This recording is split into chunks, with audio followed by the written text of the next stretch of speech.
The year is 2023. PBS Plus has just launched, bringing the world's streaming services to 4,387.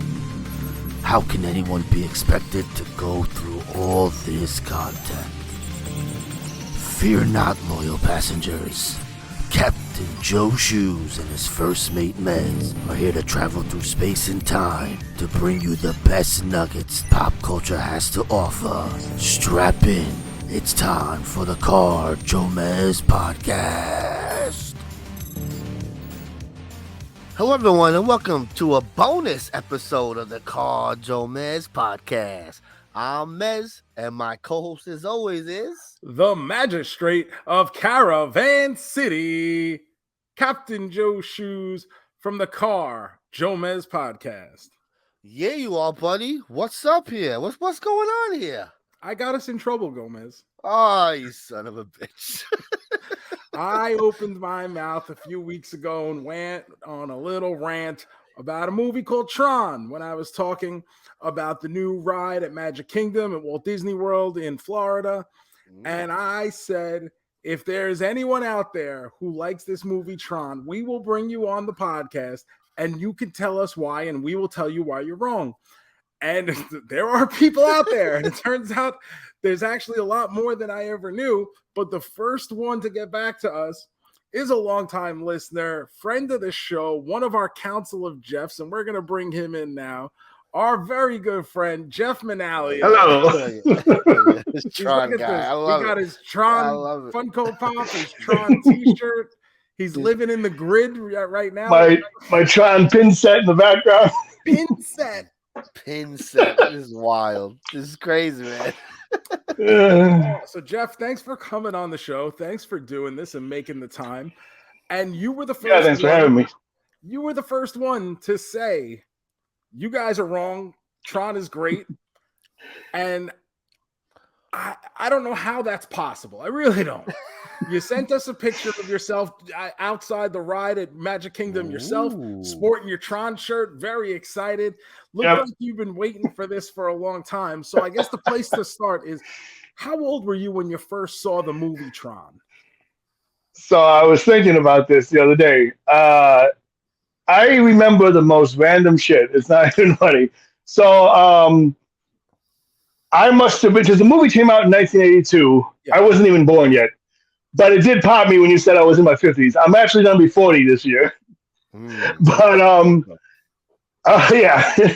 But no, I was I had to be at least 9 or 10. And the reason being, around the same time I saw Tron, I also saw, and this was on VHS, obviously, rented it from a local video store. Mm-hmm. And I also had seen the Newsies.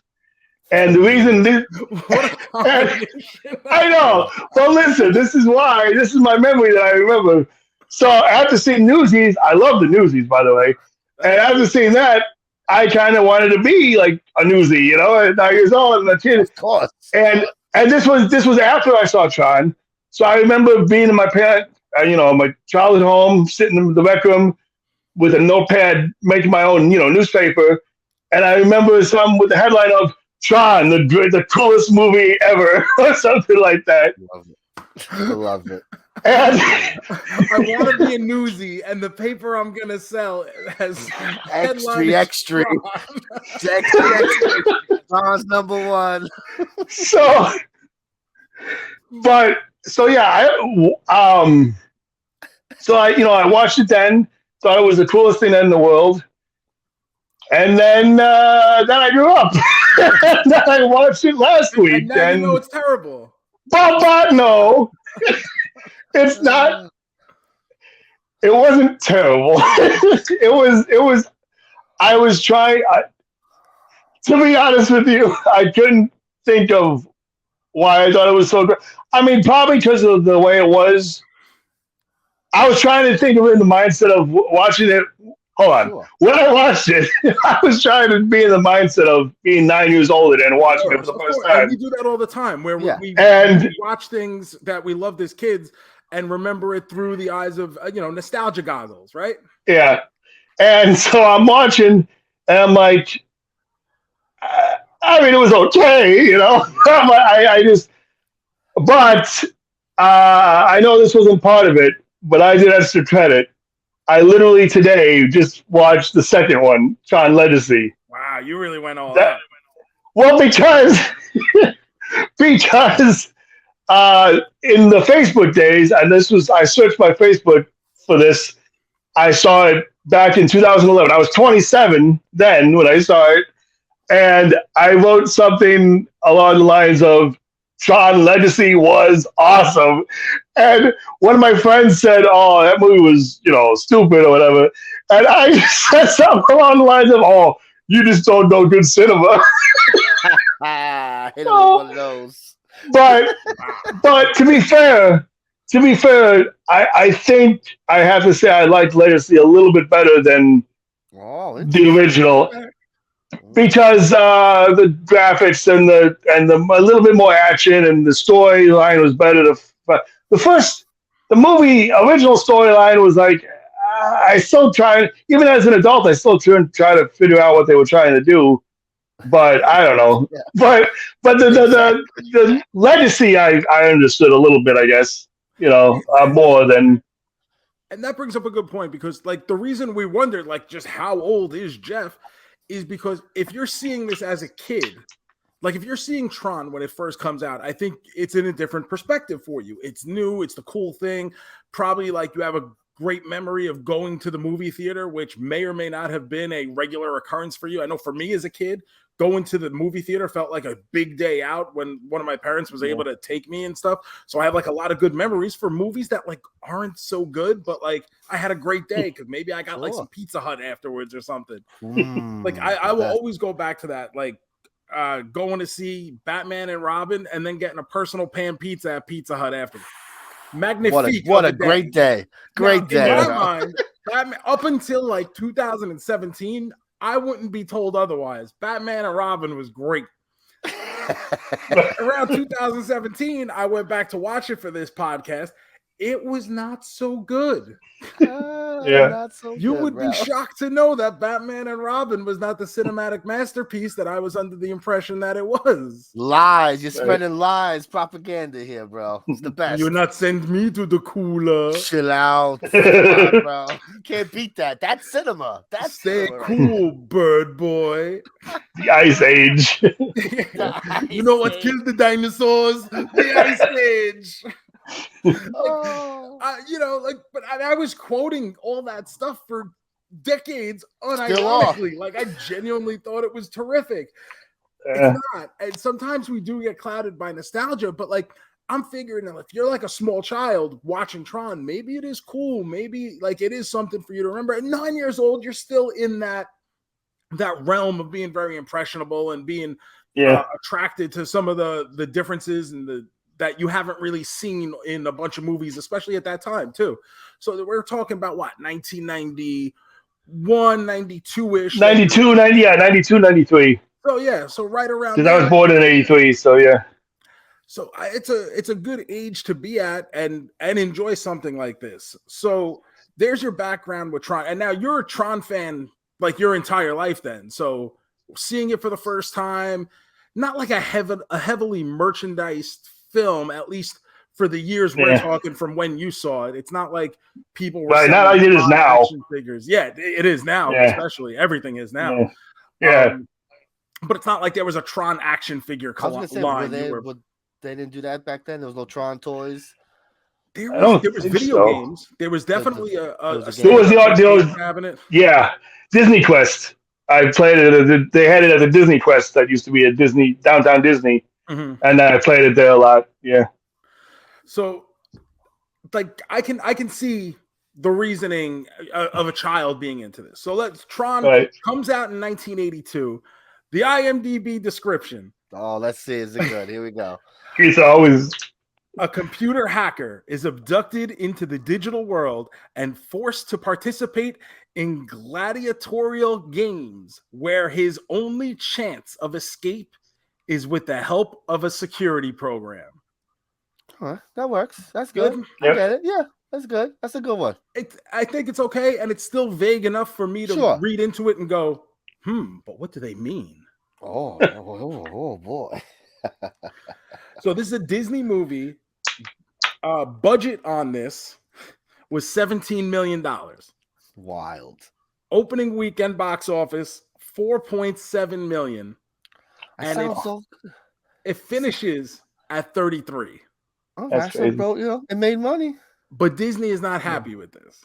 Sure, Disney they thought it was going to be the big thing, right? Yes. This was the new Star Wars. This was their Star Wars. This was right? going to be their Star Wars. And then there were the live action movie that they had before this was a movie called The Black Hole that came out in 1979. Yeah, that was supposed to be a thing too. Which also performed poorly at the box office. And these two movies caused Disney not to do another live action movie for another 10 years.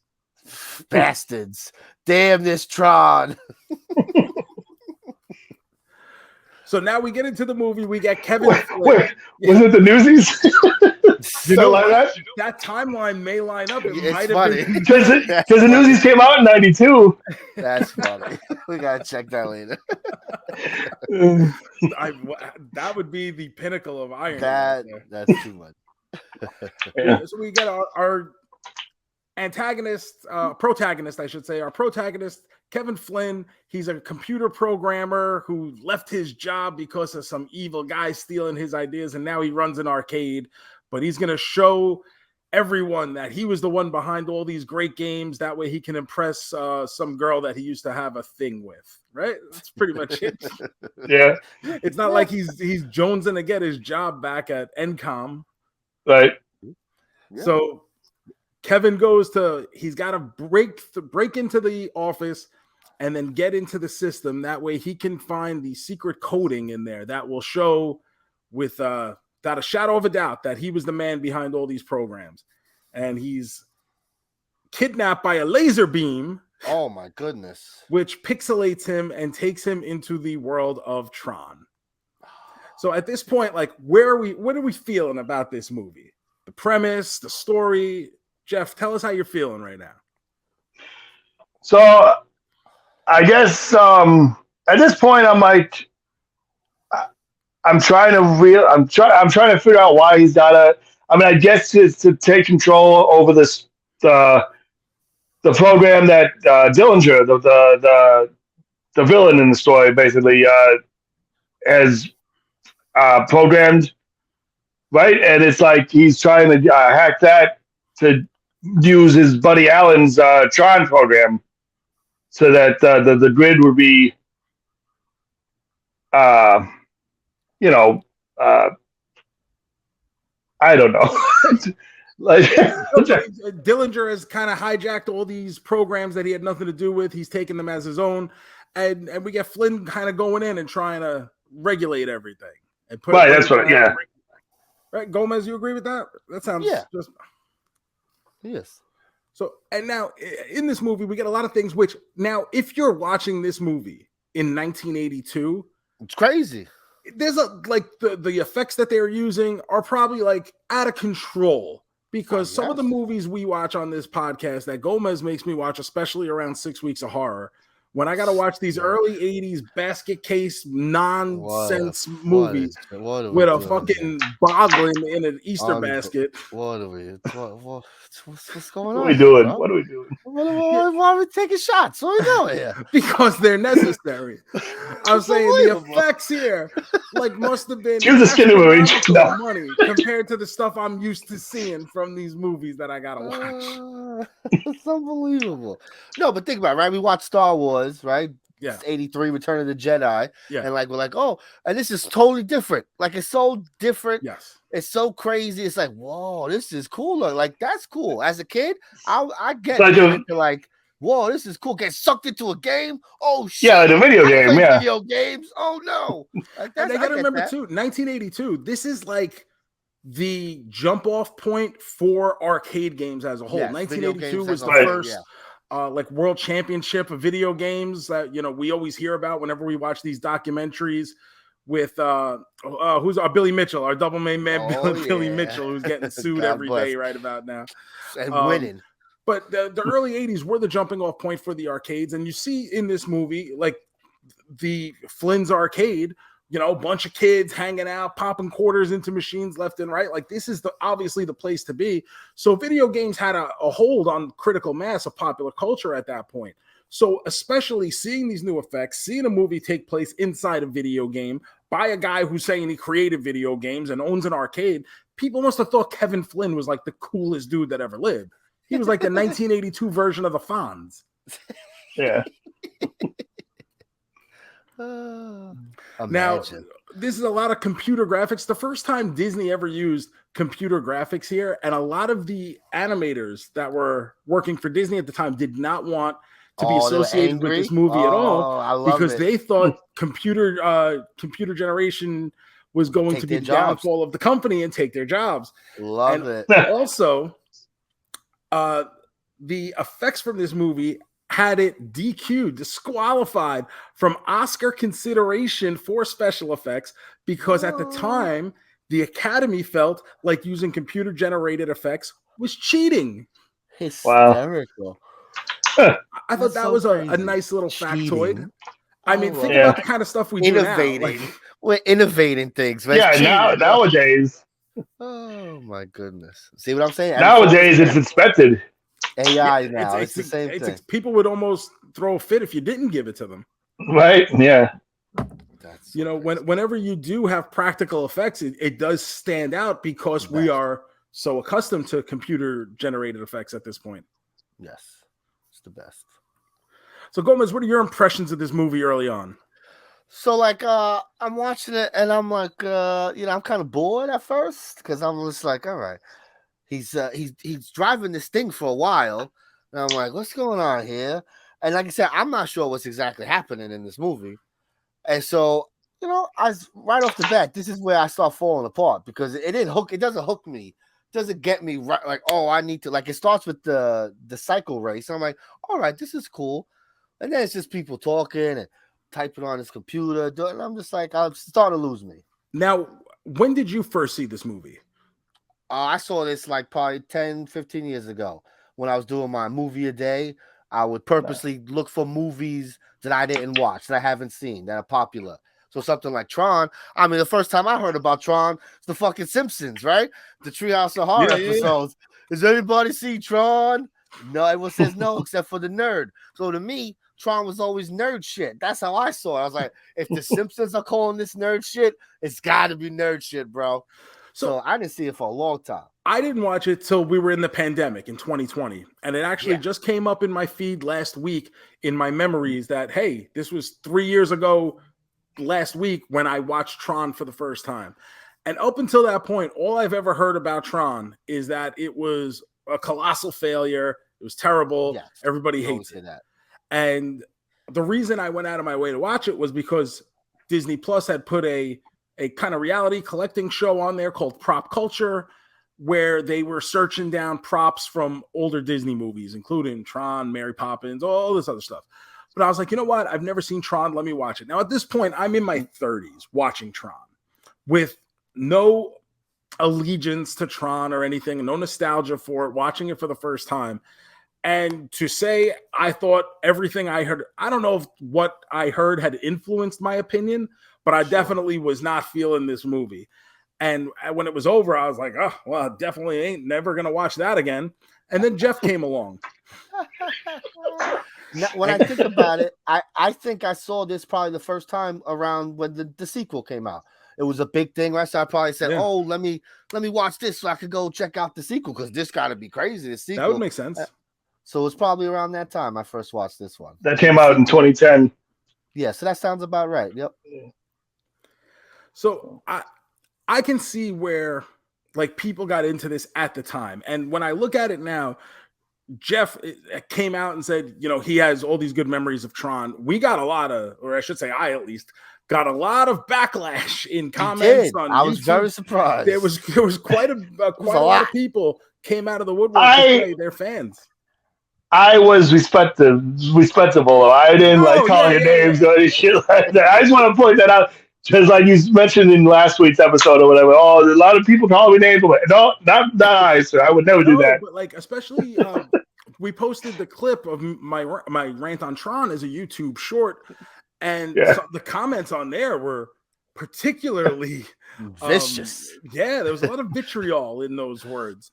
Fuck you, and bro. that's fine, but I'm just like, where does this love for Tron come from? So I go, okay, like let me do a little digging here. Like what were people saying about Tron at the time?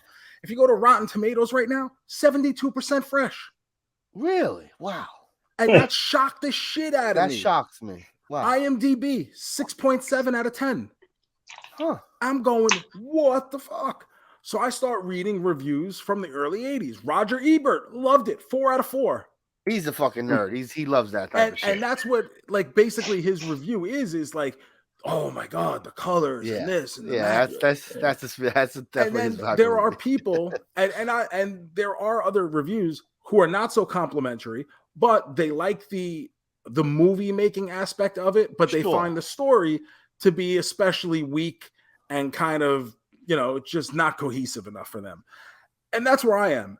This movie is at least interesting enough to look at, especially because of how different it is for the time. Oh, yeah. Yeah. But the story is dog shit. It's boring. Yeah. It's beautiful to look at. Pretty much. I think it's boring. There's nothing like there's nothing exciting. Nothing exciting happens. Like someone running through a hallway. Like it's like that's like peak. Like all right, there gotta be something more than this. Even the climax was just like, okay, that happened, and and we get and it just ends like. It's nothing. Well, he's the CEO now. What? Okay. Movie over. Hope you enjoyed, folks. Did have a good journey song at the end, though. There you go. And we can agree on that. Like, we got a good journey song. We got cool effects that to that point we'd never seen before and kind of haven't been replicated since. All the stuff that happens within the game itself is actually filmed in black and white, and all the color is added in post-production, which is why it stands out and looks like it pops so heavy. I think that's a cool effect. It's not just about the movie, being great or sucking. Like there are things to pull away from this movie that don't make it like completely abysmal, but I just find it to be a very weak story. And I think this is another great little tidbit that I found as I was digging in. I love when I find these like fun facts. So apparently when Jeff Bridges is wearing the Tron suit, he had too much bulge for Disney. Love it. I So think I read about this too. Yeah. They forced him to wear like this dance belt to contain it all. I love it. They weren't letting Labyrinth happen I was just gonna say, after David Bowie, we don't pull that shit no more, folks. That shit, I wonder if David Bowie has like a patent on movie bulge. Like only David Bowie could get away with showing a big enough cod piece. Oh, so good. You guys have anything else to add? No, I gave it a shot. We gave it a shot. It's just not. I did the extra credit. Yeah. So Jeff, you said you went back and watched Tron this week. It didn't live up to what you remembered it as, right? That's fair. I mean, yeah, I know you guys got me on to try and defend it, but to be honest with you, you guys are all making great points. And after viewing it last week, it's like, it was just, again, through the eyes of nostalgia. I was just, I remember as a kid being so into it, and I haven't seen it then in years, but for all these years, I'm like, oh, yeah, it was a great movie. And then I saw it again as an adult for the first time, and it's like, okay. And that doesn't mean it's unwatchable. It's right. It's still watchable. I love He-Man. Oh, yeah. If I go back and watch original He-Man from 1984 today, it's fucking terrible. Like, I get that. But it still holds a nice place in my heart. I still have my fond memories of it, and nothing is ever going to ruin that.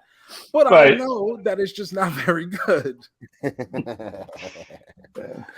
But now you did go watch Tron Legacy as well. So how did you feel about Tron Legacy? So you said that was better, huh? I honestly enjoyed, and I think I liked it a lot better than I did the first time I watched it. Honestly, I like the story. I like how they did like some digital effects where they made Jeff Bridges look both young and old. Well, I mean, obviously he's old, as that's how he is. But to make him look young, but he played both parts. because he was his the program, and then he was he was just himself. He was Flynn. Yeah, yeah. And so I like that, and then I like it was a little bit more. The action scenes were a little bit more exciting, and even the end was a little bit more. Because I don't know if you guys seen the second one at all? It's been a long time, so I don't. I probably watched it literally right after I watched the first one, so a couple of years. Yeah.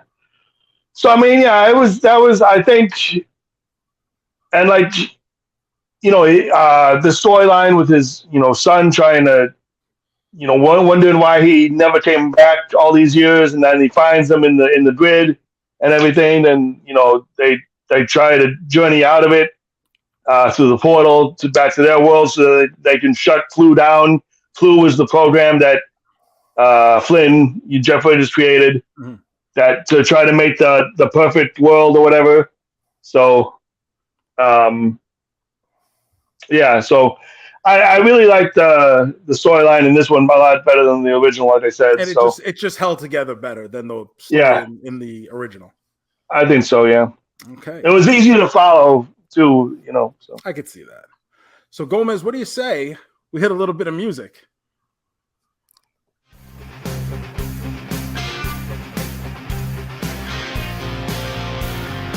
Are you a man? A double main man? Are you a man? A triple main man? A man? A quadruple main man? Are you our man? Are you our man?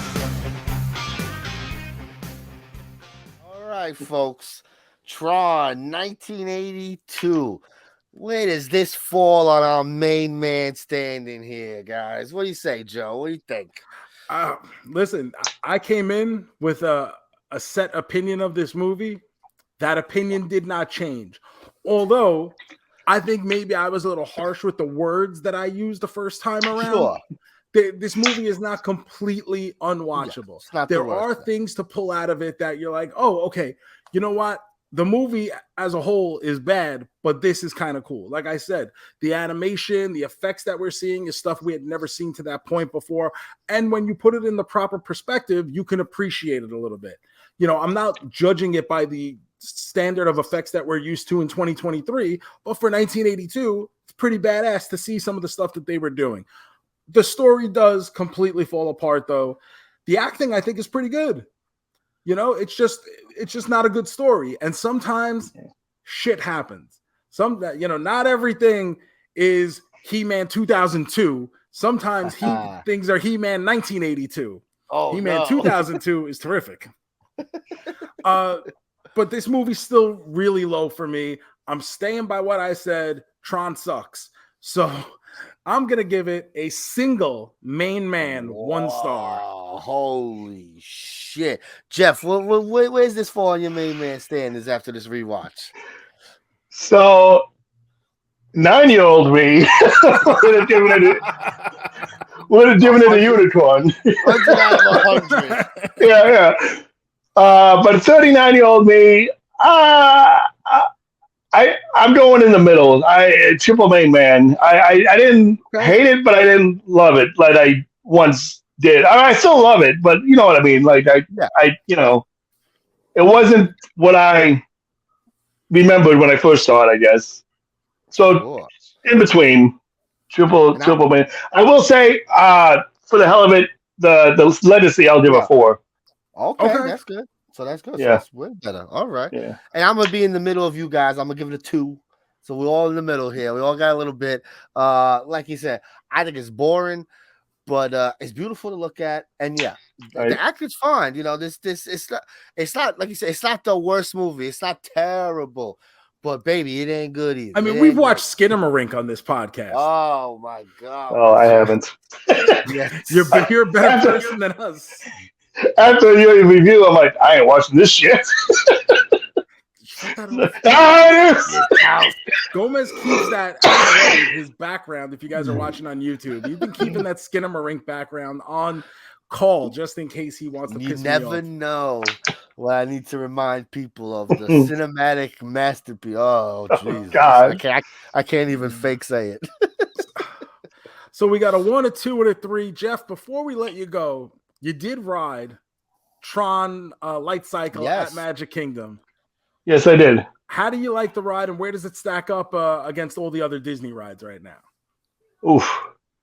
I mean, it is really fun. It's fun, and I haven't ridden it.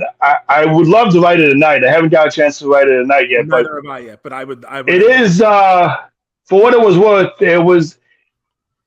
It's good. It's a fun ride, but it's short. Yeah, Really but I mean, it's a roller coaster, so roller coasters usually are short, but it's so fast that it just like ends. Like it's like the equivalent of Rock and Roller Coaster, I think, at studios. Oh, that's a good comparison, actually. As far as like quickness of the length wise and stuff. Maybe Rock and Roller Coaster is a little bit longer, but not by much.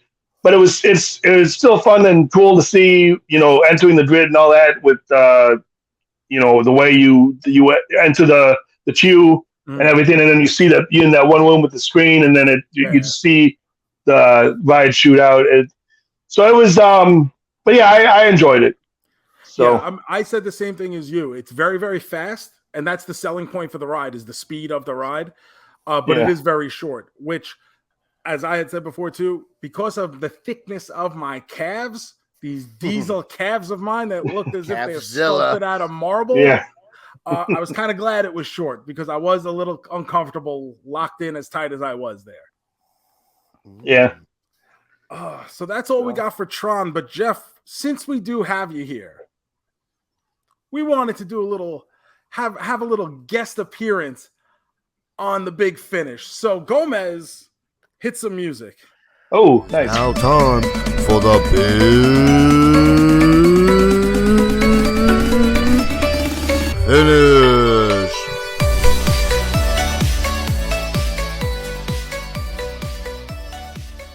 All right, folks. It's big finish time.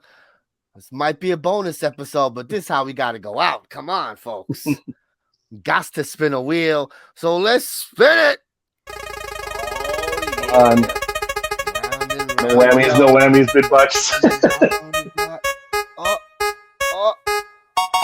Oh, it was so close to Saturday morning cartoon. Sadly, not for me. It is Smashing Pumpkin songs. Oh, baby. You're almost complaining this is your favorite band. No, not me at all. I'm excited. You guys are finished. Here we go. Are you a Smashing Pumpkins fan, Jeff? I'm not the biggest, but I do like good majority of the songs. Yeah. I get that. They're not mainly on the Melancholy album. Well, that's the best album in the world. Yeah, of course. Love it. They just came out with a rock opera. Yes, I know. I haven't listened. It's 3 albums long. It's like 33 songs, like 2 hours and 18 minutes. Yeah. It's like supposed to be like a sequel to like part 1, 2, and 3. Yeah, We'll see. Oh boy, so let's see. This is it's actually kind of hard for me because there's not many Smashing Pumpkin songs I don't love, So to narrow it down to 3. Let me see. I mean, for me, I think this is, I don't want to say very easy, but I love the song Today. Great song, bro. That was a great song for me. That is a good one. And then Tonight, I like, sometimes you got to go chalk. You don't always have to go with a deep cut. Nothing wrong with it. Great song. That's in mine. Phenomenal music video, especially. Oh, I love the music video. Music video is great. Yeah. I think the other song I'm going to say is a song I had to just Google the name to make sure I had it right. It is Tristessa. That's off an early album because I knew a girl who I may or may not have befriended within the adult industry, picked her name after this song. So that song will always hold a spot in my cold, dead heart. Well, more power to you. 1979, I think, would be mine. That's a real good one. I love that one. 1, I think all right. Well, my wedding song is "Stand Inside Your Love," so I have to, pick that. Or my wife will kill me here listening to Yeah, she's not listening. Obviously, I love the song. That's why I picked it. So it's okay. I do thought love your the wedding song. song was Brock Lesnar's theme. That's just we came out to it, but no, we danced to Smashing Pumpkins. That's there. I do love Tonight Tonight. I might throw Tonight on there, and we'll go Disarm. There we go, baby. Great song. That's there. Great songs. Bing, bam, boom. Love it. My goodness. You got another one for us, Jeff? Or you good? So yeah, Tonight, 1979, and I think, what is it? The names. I can't think of the name of it right now, but it's like, despite of my rage, I'm still just a rat Bullet in a with cage. Butterfly Wings. Yeah, that one. All good Great songs. It's great songs, Yeah. baby. They don't miss. Woo! Jeff, thanks for doing this. Before we let you go, Yeah. Where can people find you? Social media? You got anything going on? You want people to follow? Let them know. I do actually. First of all, I do really appreciate you guys having me on. This was awesome. I love this podcast. I listen to it weekly at work. It's a great way to get through the morning at work. And you can find me. I have a cooking show, Cooking with Jeffy, on on Facebook and on Patreon. And then my YouTube. I started this year. I have a monthly vlog series for now it's up until my 40th birthday. So it's till October. And you can find that at Jam Productions Incorporated or Jam Productions Inc. And as far as my socials, Twitter at the Jam and Jeff. And I think that's my Instagram too, is Jam and Jeff. So Perfect. Jamming _ Jeff. Cooking with Jeffy on Patreon. Guys, get on it. I love it. Yes. Of course, you can follow us on all. Oh, yeah, go ahead. Sorry, I have in the Patreon, besides my cooking show, I do 2 spin-offs for each tier.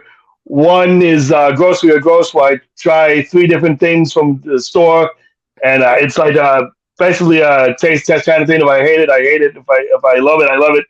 And then the other spin-off is like Eating with Jeffy, and I'm not gonna lie, it's kind of inspired by your food reviews, but it's also something I've been wanting to do for a while now. So myself, yeah, that's that. So I love to hear that. Can't get enough of that. And I'm not just blowing smoke up your ass. I'm sorry. Go ahead. No, we appreciate that. We appreciate all our fans. There are very few Car JoeMeZ fans out there. So love them all. You guys, Council of Jeffs, and everyone who reaches out and listens on a weekly basis. And we do get a lot of comments just sent directly to us. So it's humbling, like genuinely, like, you put on the game face, you're on face when you're on here and you act cool or whatever. But it is humbling to see like the stats when we see all the different states that people listen from, or all the different countries that people listen from. There was that one week where someone in Namibia downloaded the 80 different episodes of this podcast for some reason. Why, I don't know. God bless. There are states that I look at like I have never in my life been to Michigan, and yet Michigan is our number 3 biggest state for downloads for some reason. It's not like I've wrestled there. It's not like I've been there. Gomez, you've been to Michigan? Never in my life, bro. No, I've stopped at the airport on a transfer, but I don't count that as going to Michigan. That don't. And I especially have not entertained your masses or anything.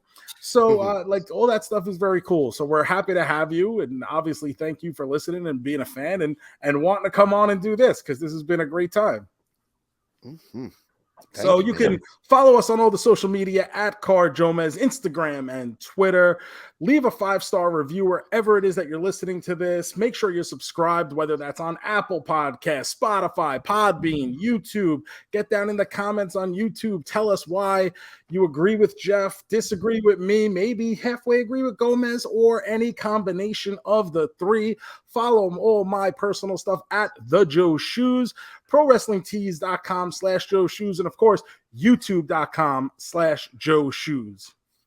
the JoeMeZ154 Instagram and Twitter. And don't forget that Twitch stream. You never know, baby. Twitch.tv/MezMovie. Just coming off that big Joe Schmo season 1 stream. Jeff, I know you were a fan of Joe Schmo, right? I love that show. But both seasons, that one and the season 2. Season 2 was not bad, but it wasn't as good as the first. I mean, it wasn't as good as the first, but it's still good in its own way. Yeah.